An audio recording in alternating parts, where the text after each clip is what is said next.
Sêneca, sobre a tranquilidade da alma.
A mim que me examinava a mim mesmo, certos vícios revelavam-se, Sêneca, tão evidentes, que eu os poderia ter à mão.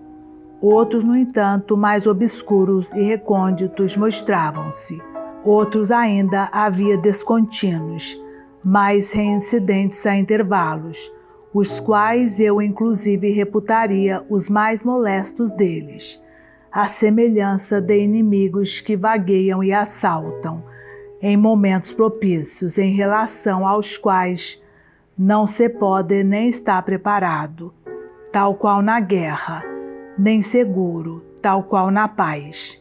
No entanto, a disposição que depreendo em mim, pois, por que razão não confessaria a ti, como a um médico, a verdade?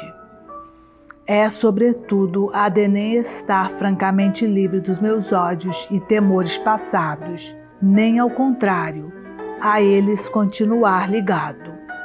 Posto não seja o pior de todos, ainda assim, é extremamente lamentável e impertinente o estado em que me encontro. Nem estou doente, nem saudável, nem é o caso de dizeres que são tenros os princípios de todas as virtudes, e que essas com o tempo adquirem consistência e robustez. Não ignoro também que aquilo que se reveste de aparência, digo a dignidade, a fama da eloquência, e o que quer que vem segundo o sufrágio alheio, cresce com o tempo, e que tanto as coisas que alcançam verdadeiros méritos, como as que, para agradar, seduzem por falsa aparência, e esperam o perpassar dos anos, até que o tempo lhes traga cor. Mas eu receio que o hábito, que consolida as coisas, crava-me mais fundo este vício. O longo trato faz-nos tomar gosto, tanto do mal como do bem. Em que consiste essa inconstância da alma, que indecisa nem se inclina resolutamente à retidão, nem à depravação, não te posso dizer de uma só vez, mas sim por partes. Direi o que me acontece. Tu acharás o nome para a doença. Sou possuído pelo mais profundo amor à parcimônia. Confesso, agrada-me uma cama preparada sem pompa, uma veste não retirada ao fundo do baú, e que se faz resplandecer com pesos e mil torturas, mas uma veste doméstica e comum, e que não deve ser conservada, nem usada com cuidado especial. Agrada-me o alimento que os criados nem preparem nem fiquem contemplando, nem tenha de ser encomendado muitos dias antes, nem servido por mãos de muitos, mas que seja facilmente encontrado e preparado, que nada tenha de afetado ou de precioso, que não falte em lugar algum, que não seja pesado nem ao patrimônio nem ao corpo, que não volte por onde tenha entrado. Agrada-me o servidor inculto e o rude escravo, a pesada baixela de meu rústico pai, sem o nome de algum artífice, a mesa não vistosa pela variedade de matizes, nem conhecida na cidade pelos muitos donos elegantes a que pertenceu, mas que, posta em uso, não desvaneça pelo prazer, nem acenda pela inveja os olhos de nenhum conviva.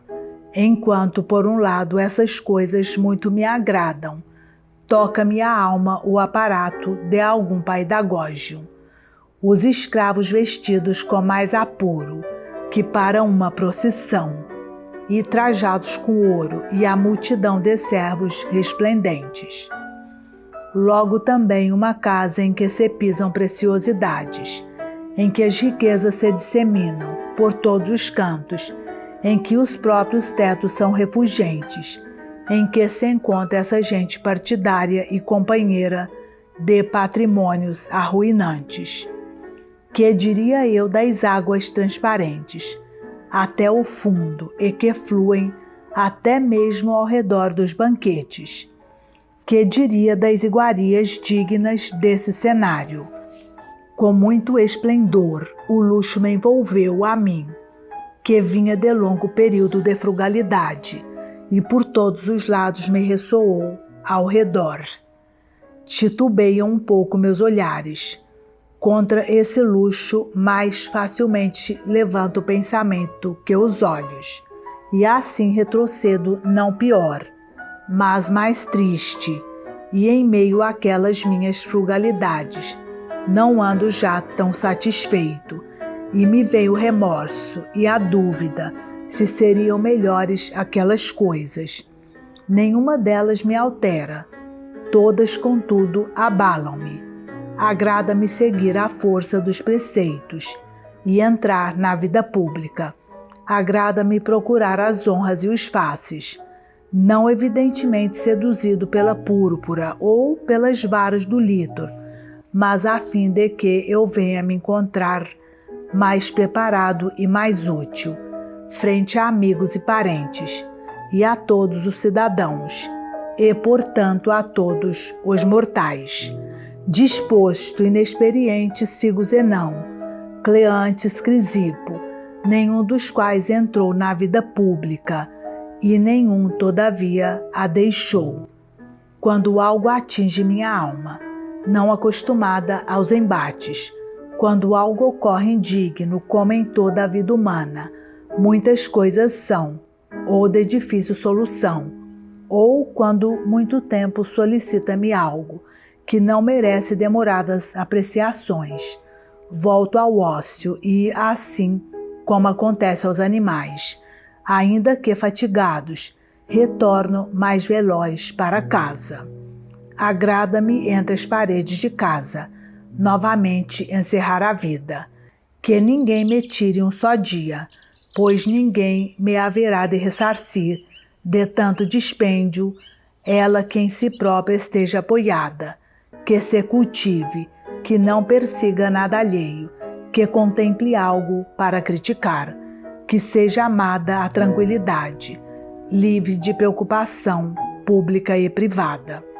Mas logo que uma leitura mais recomendável exalta-me a alma, e exemplos nobres atiçam-me seus aguilhões, agrada-me ir ao fórum, obsequiar a um com a minha palavra, a outro com meu trabalho, que, não vindo ainda a servir a nada, será feito ao menos com a intenção de ser útil. Agrada-me também conter no fórum a soberba de algum homem indevidamente enaltecido em sua prosperidade. Nos estudos penso, por Hércules, se melhor observar as próprias matérias e falar movido por elas, a elas deixando ir as palavras, de maneira que, por onde quer que tenham conduzido aquelas, sigas espontaneamente o discurso. De que serve compor obras destinadas a durar séculos? Acaso não desejas tu fazê-lo para que a posteridade não silencie sobre ti? para a morte nasceste, menos enfado tem o funeral silencioso. Pois então escreve para ocupar o tempo, em teu proveito, com estilo simples e sem afetação. De menor labor necessitam os que trabalham para o dia. Quando minha alma novamente se alça a pensamentos elevados, é ambiciosa em relação às palavras, e como aspira a coisas mais altas, assim lhe apraz falar, e a dignidade dos assuntos eleva-se à linguagem.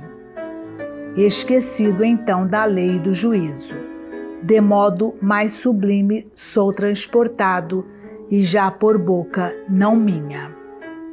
Para não prolongar mais tempo cada coisa, em todas me segue essa inconstância da boa intenção, inconstância em que temo escorregar pouco a pouco, ou, o que é mais inquietante, pender sempre como quem vai cair. E me pergunto então, se talvez este meu caso seja mais grave do que eu próprio reconheço, pois olhamos com afeto nossas coisas particulares, e a autoestima sempre nos prejudica o julgamento. Penso que muitos teriam podido chegar à sabedoria, se não pensassem já ter chegado, se não tivessem dissimulado em si certas coisas, se não tivessem passado por outras, com os olhos fechados, pois não é pela adulação alheia, mais do que pela nossa que nos prejudicamos. Quem ousou dizer a si a verdade? Quem, entre multidões de louvadores e aduladores, muitíssimo não aprovou totalmente a si próprio? Assim então, rogo, se tens algum remédio, com que cesses essa minha flutuação. Digno me julgues de dever-te a tranquilidade. Sei que não são perigosos esses movimentos de alma, nem trazem algo de tumultuoso, para que eu te exprima em correta comparação o de que me queixo. Digo-te que não sou agitado pela tempestade, mas pela náusea. Arranca, portanto, o que quer que isso seja de mal, e socorre ao que sofre à vista de terras. Procuro há muito tempo, por Hércules, eu próprio em silêncio, sereno, o com que se parece tal estado de alma, e não vejo exemplo que mais se lhe aproxime do que o daqueles que, desembaraçados de longa e grave doença, são impressionados por leves acessos de febre, e mesmo depois de afugentarem os resquícios desse mal, inquietam-se, todavia, com suspeitas e, já curados, estendem aos médicos o pulso e interpretam mal qualquer elevação de temperatura de seus corpos. Desse sereno, o corpo não está pouco são, mas pouco habituado à saúde. Assim como no mar tranquilo há também certa agitação, mesmo quando o movimento proveniente da tempestade se tenha amainado. E assim, não são necessárias aquelas coisas mais duras pelas quais já temos passado, a saber, resistir a ti mesmo, encolerizar-te, ameaçar-te, mas é necessário aquilo que vem por último, que tenhas confiança em ti mesmo e creias que vais pela via reta, em nada desviado por pegadas transversais de muitos que correm por aqui, por ali, alguns dos quais se desviam junto à mesma via. O que desejas, aliás, é coisa grande e elevada, e próxima do divino. Não ser abalado. A esse equilíbrio da alma, os gregos chamam de eutimia, sobre o que há um volume egrégio de Demócrito. Quanto a mim, chamo de tranquilidade, pois não é necessário imitar e traduzir as palavras, segundo a forma dos gregos. Trata-se não do aspecto, mas da ideia mesma, que tem de ser assinalada por algum nome, que deve ter o significado da denominação grega. Procuramos saber, portanto, de que modo a alma poderá ir sempre com curso igual e favorável, e sendo mais propícia a si mesma, a atentar para suas coisas, não interrompendo esse gáudio, mas permanecendo em estado plácido, sem se exaltar alguma vez, nem se deprimir. Isso será a tranquilidade. Procuremos de tal modo, em geral, se possa chegar a ela. Tomarás tu quanto quiseres do remédio público. Entre mentes deve-se revelar no interesse geral todo vício do qual conhecerá cada um a sua parte. Ao mesmo tempo, tu entenderás em que proporção te ocuparás menos com fastio de ti do que aqueles que estão ligados a uma profissão pomposa, fatigados sob um grande título, aos quais a vergonha, mais do que a vontade, mantém em sua simulação. Todos estão no mesmo caso, tanto esses que são atormentados por sua inconstância, pelo tédio e pela contínua mudança de propósito, aos quais sempre mais agrada o que deixaram, como aqueles que definham e bocejam. Acrescento os que se viram de um a outro lado, como os que têm o sono difícil, e deste e daquele modo arranjam-se até que pelo cansaço encontrem a quietude. Reformando sucessivamente o estado de sua vida, permanecem por último naquele em que o surpreende não a aversão à mudança, mas a velhice preguiçosa para a inovação. Acrescenta também aqueles que são pouco firmes, não por serem constantes no vício, mas por serem inertes e vivem não do modo como querem, mas do modo como começaram a viver. Depois são inumeráveis as propriedades, mas um só o efeito do vício, desagradar a si mesmo. Isso nasce da incontinência da alma e dos desejos tímidos ou pouco prósperos, quando não ousam quanto cobiçam ou não conseguem, e se elevam tão somente em esperança. Sempre são instáveis e movediços, o que é forçoso acontecer aos irresolutos. Por todos os caminhos tendem a seus desejos, e a si mesmos ensinam e obrigam coisas desonestas e difíceis, e, quando o esforço é infrutífero, atormenta-os suas infrutuosa vergonha, e não lamentam ter querido o mal, mas sim tê-lo querido em vão.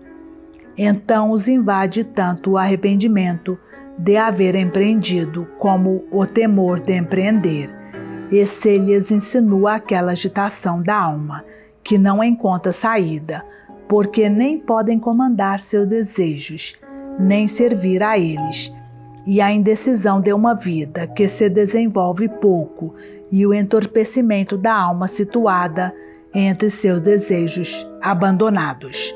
Essas coisas todas são mais graves quando, por ódio da sua infelicidade laboriosa, refugiaram-se no ócio e nos estudos solitários, aos quais não pode suportar uma alma elevada às coisas civis, desejosa de agir e inquieta por natureza, evidentemente pouco consolo encontrando em si mesmo.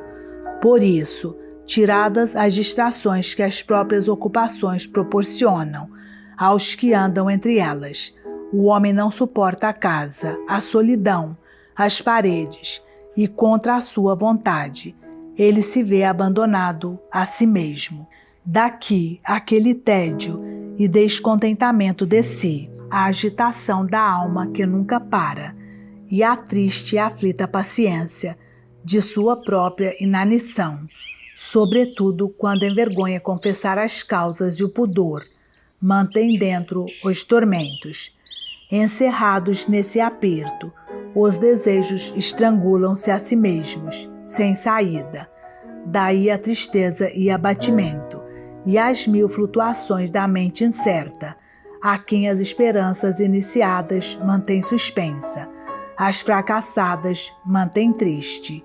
Daí aquela disposição dos que detestam seu ócio e se queixam de nada ter para fazer, e a inveja, inimicíssima dos sucessos alheios, pois a infeliz indolência alimenta a inveja, e desejam que todos se destruam, porque eles não puderam progredir.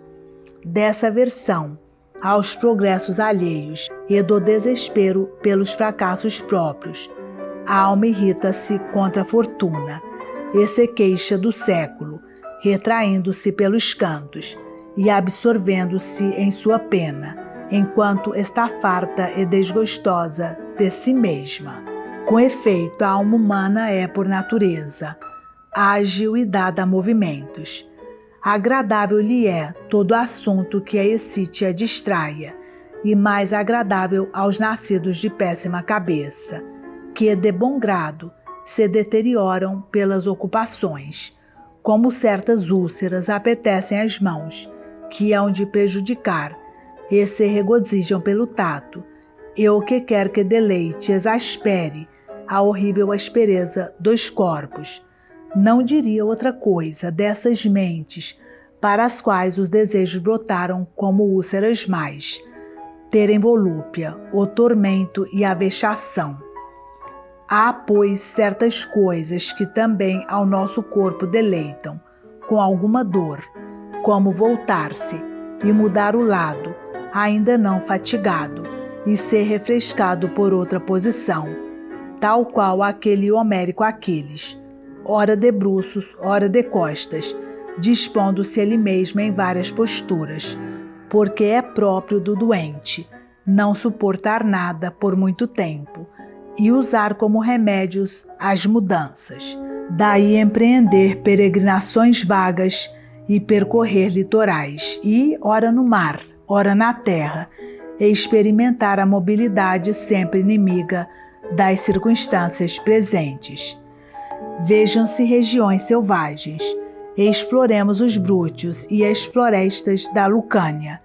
Entre esses desertos busca-se todavia algo ameno, em que os olhos lascivos aliviem-se da longa aspereza dos lugares horrendos, que se dirige a Tarento, e se lhe louve o porto, o clima hibernal de céu mais doce e a região ainda bastante opulenta para sua antiga turba.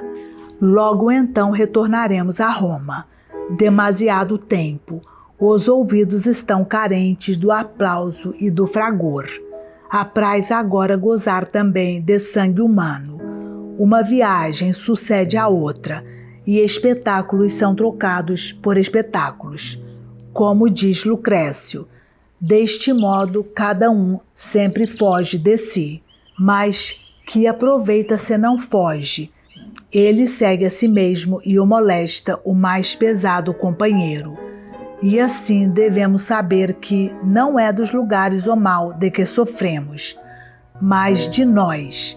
Fracos somos para suportar tudo, e não somos pacientes quanto aos trabalhos, nem quanto aos prazeres, nem quanto a nós mesmos, nem quanto a coisa alguma por mais tempo. Isso levou alguns à morte, porque, mudando frequentemente de propósito, voltavam ao mesmo e não haviam deixado lugar à novidade. Fastio começou-lhes a ser a vida e o próprio mundo, e lhe sobreveio aquilo que é próprio das cansadas delícias. Até quando as mesmas coisas? Procura saber que auxílio, segundo o meu juízo, deve-se empregar contra esse tédio. O melhor era, como diz Atenodoro, ocupar-se com a ação das coisas, tanto no trato da república como nos deveres civis, pois, como alguns passam o dia cuidando do corpo, com sol e exercício, e aos atletas é, de longe, o mais útil alimentar, a maior parte do tempo, seus músculos, e a robustez a que unicamente se dedicaram.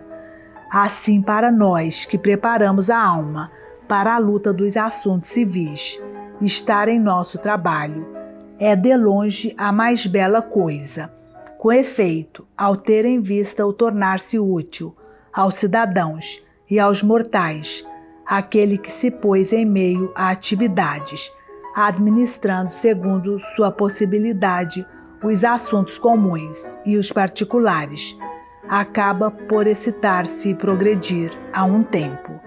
Mas, porque nesta, diz ele, tão insana ambição dos homens, com tantos caluniadores a distorcerem as coisas corretas, pouco segura está a sinceridade, e uma vez que haverá sempre mais dificuldades do que sucessos, do foro, de certo, e do cargo público, deve-se afastar-se.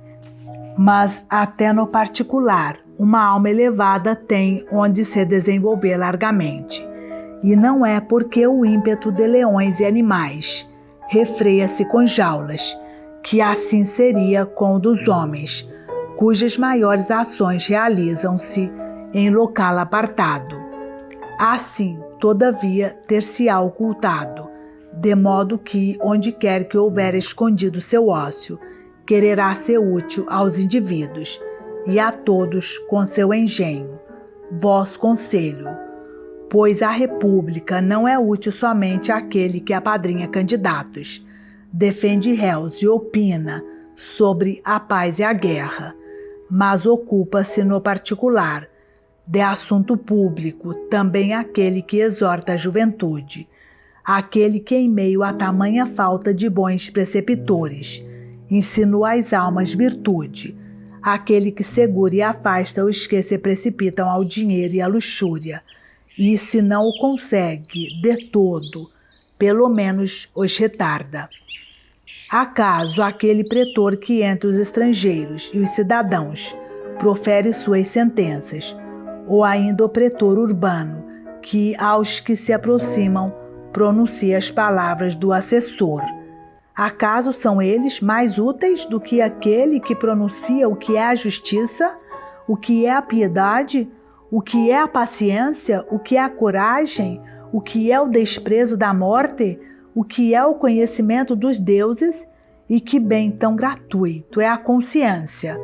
Por consequência, caso consagres aos estudos o tempo que haja subtraído aos serviços, não terás desertado, nem terás recusado teu dever, pois não somente milita quem permanece de pé na linha de frente e defende a ala direita e a esquerda, mas também quem defende as portas e desempenha missão em posto menos perigoso.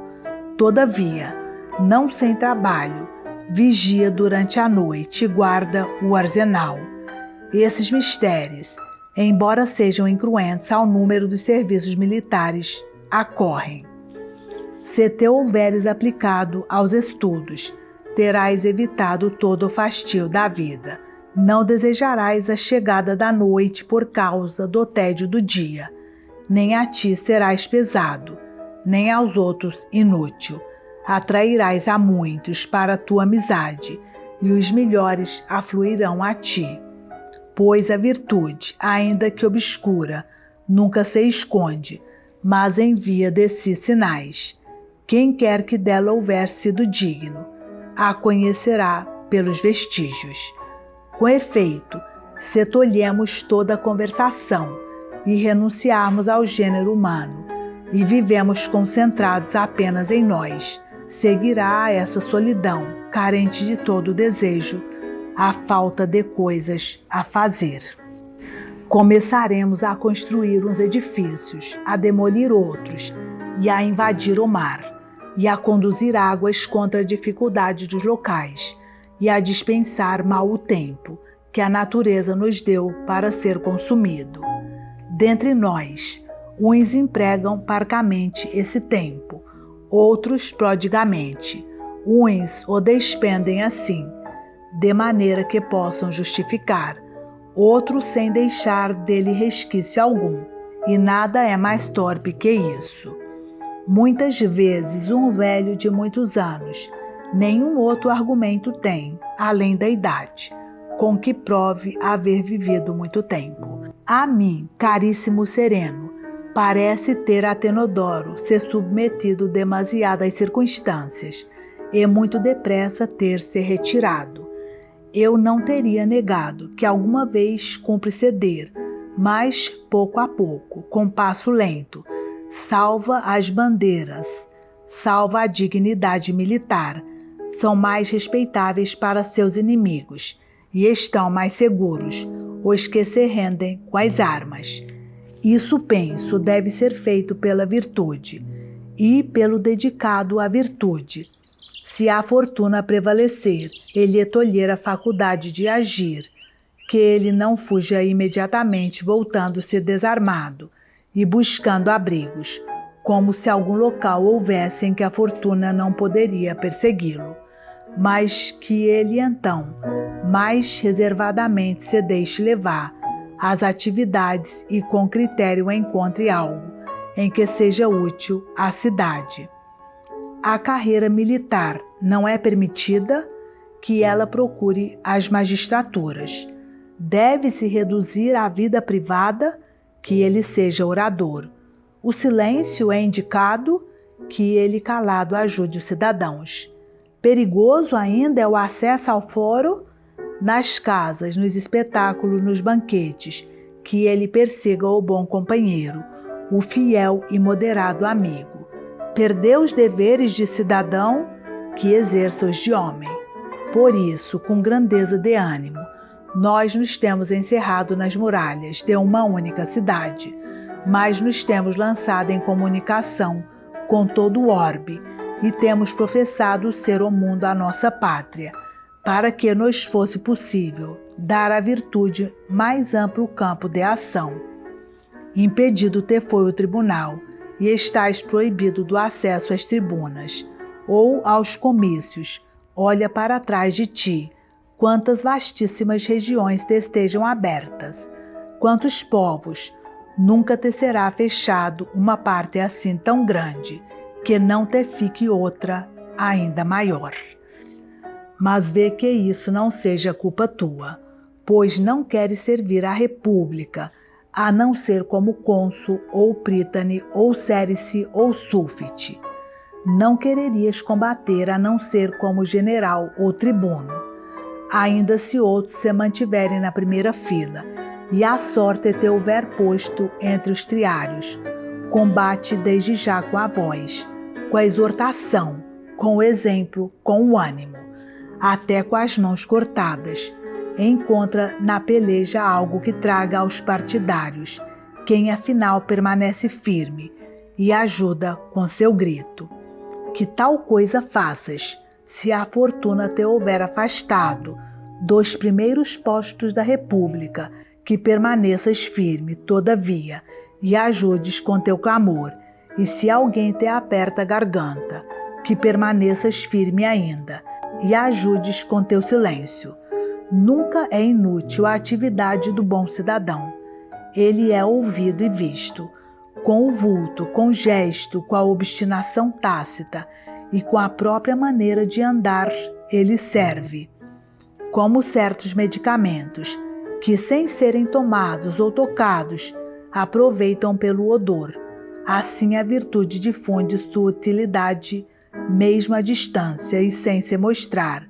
Quer se alargue e use de seu direito, quer precárias tenha saídas, e seja obrigada a contrair as velas, quer esteja ociosa e muda, e estreitamente cercada, quer totalmente aberta, em qualquer situação, ela aproveita, porque tu consideras pouco útil o exemplo daquele que repousa bem.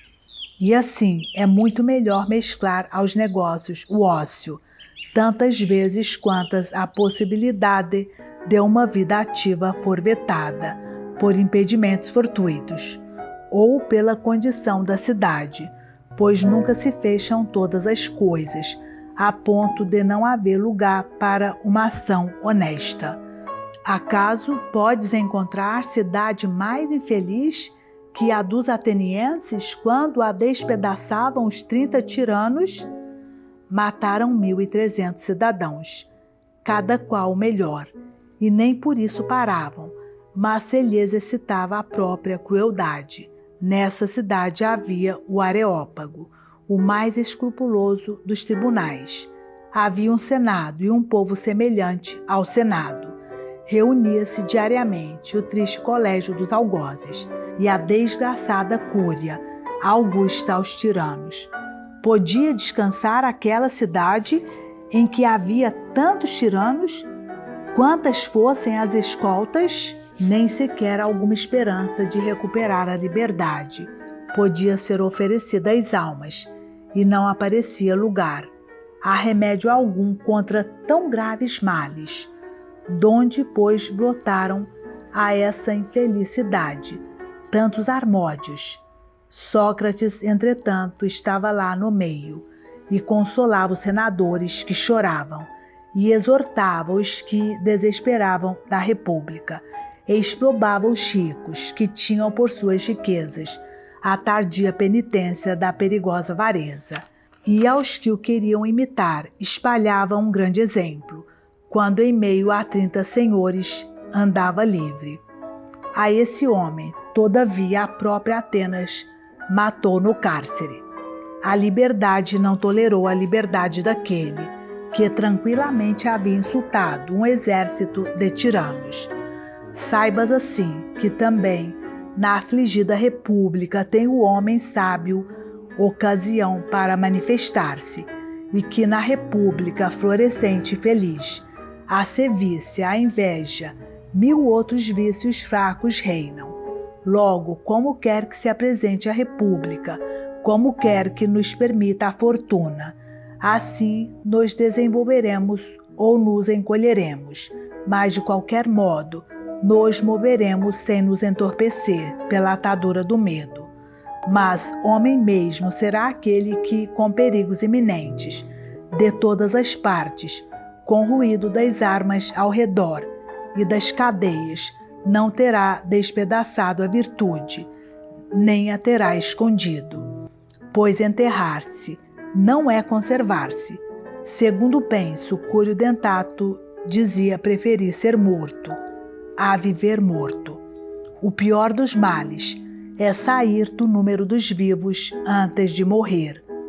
Mas o que haverá de ser feito, se te encontrares em época menos dócil da república, é consagrar-te mais ao ócio e às letras, não diferentemente do que em perigosa navegação, seguidamente te diriges a um porto, nem que esperes até que os afazeres te deixem, mas que tu próprio te separes deles.